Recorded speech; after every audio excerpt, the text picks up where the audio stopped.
And welcome again to Morning Devotions, and thank you for allowing me to spend this few minutes with you every day. I want to go back to the New Testament again today. I know there's some incredible leadership principles out of our passage in the Old Testament today on how old problems are never finished, and there's a second Goliath, and there's some great stuff back there. But what I want us to look at today is one of the most vital truths in our understanding of Jesus. You see, there are times when we think that Jesus was out of control of his life. In the events leading up to his crucifixion and including his crucifixion, we get the idea that Jesus was a martyr, that people took his life from him. But there could never be anything farther from the truth. No one took his life. He laid down his life. He was, is, and always will be sovereign Lord. Let me say that again. He was, is, and always will be sovereign Lord. Now let me show you here in chapter 18. It says in verse 2, "Now Judas, who betrayed him, knew the place because Jesus often met there with his disciples." Jesus was a creature of habit, and Judas used that against him. "So Judas came to the grove, guiding a detachment of soldiers and some officers from the chief priests and Pharisees who were carrying torches, lanterns, and weapons. Jesus, knowing all that was going to happen to him, went out and asked them, 'Who is it that you want?'" I like that.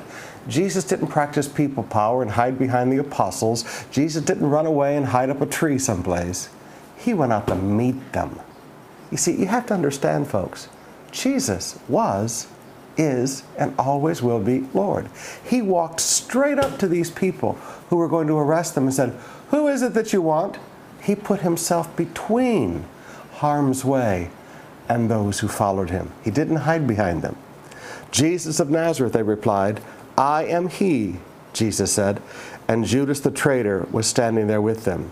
When Jesus said, "I am he," I love this, I love this, I love this. They drew back and fell to the ground. Now, please forgive me. I want you to understand the significance of all of this. These people come with weapons to arrest Jesus, who had never harmed anybody.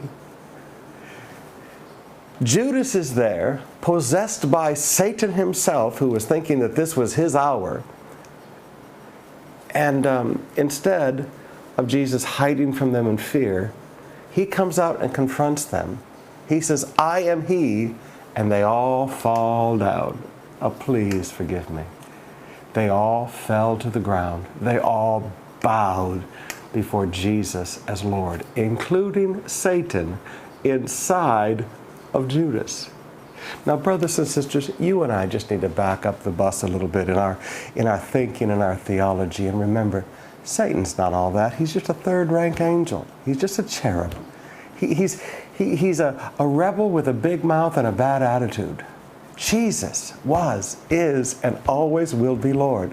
So whenever you think of the death of Jesus, understand he was no martyr. When they came to arrest him, he went out to meet them. And when they said, "We're looking for Jesus," he revealed. He said, "I'm he." And when he revealed himself, they all fell down. Every knee bowed to Jesus. Now, brothers and sisters, there was no need for Simon Peter to get out a sword that day. Jesus was completely in control. He was, he is, and he always will be sovereign Lord.